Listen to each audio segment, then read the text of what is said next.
Dua pemain timnas dihujat habis usai buat blunder. Kini peluang melaju ke babak selanjutnya semakin berat.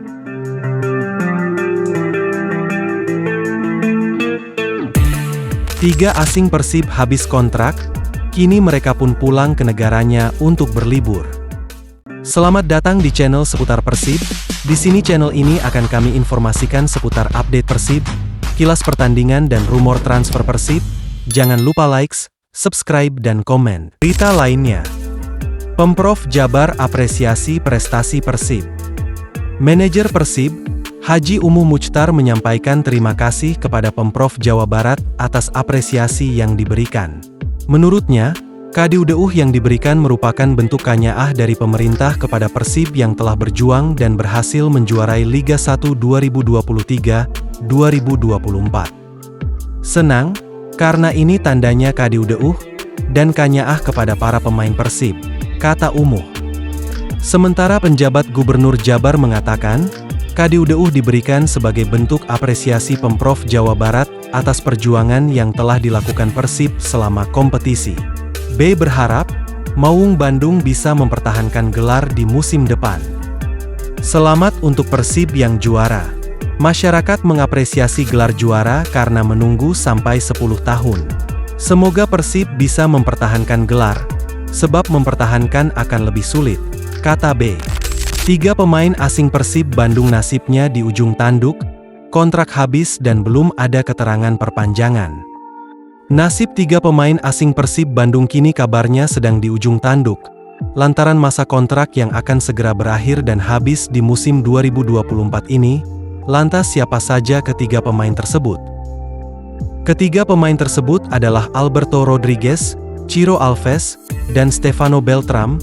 Ketiganya jika dilansir dari laman Transfermarkt, habis masa kontraknya di musim 2024. Namun belum ada keterangan lebih lanjut dari pihak Persib Bandung untuk nasib ketiga pemain asing tersebut.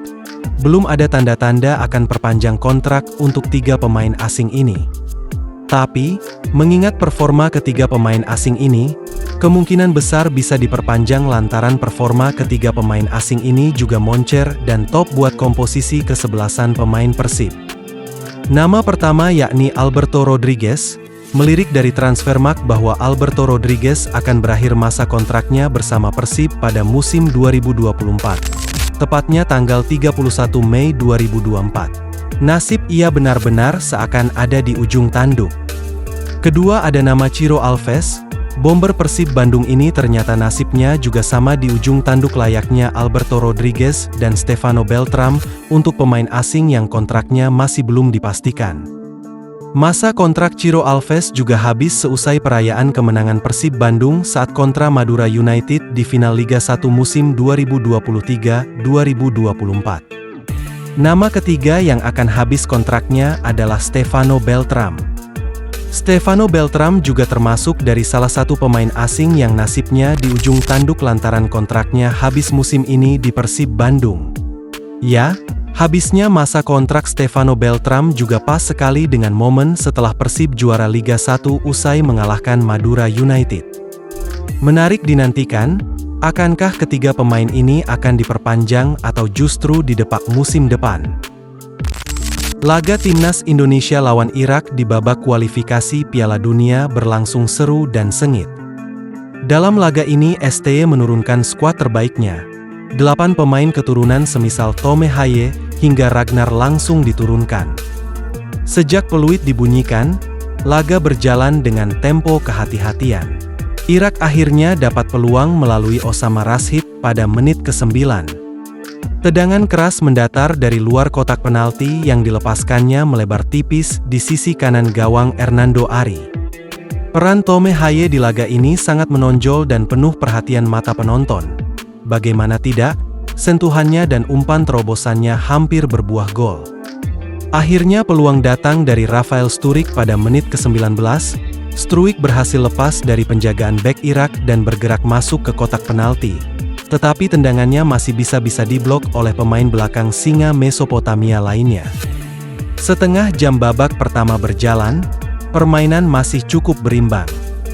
Timnas Indonesia beberapa kali berupaya membangun serangan dari tengah namun bola kerap kali mentok di area sepertiga akhir Irak. Di sisi lain, Singa Mesopotamia mengandalkan sisi sayap untuk membongkar pertahanan Garuda, namun masih belum berhasil.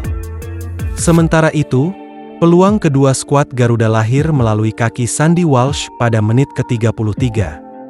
Berawal dari pergerakan Rafael Struijk di sisi kanan, winger berdarah Semarang itu mengirim umpan cutback ke kotak penalti.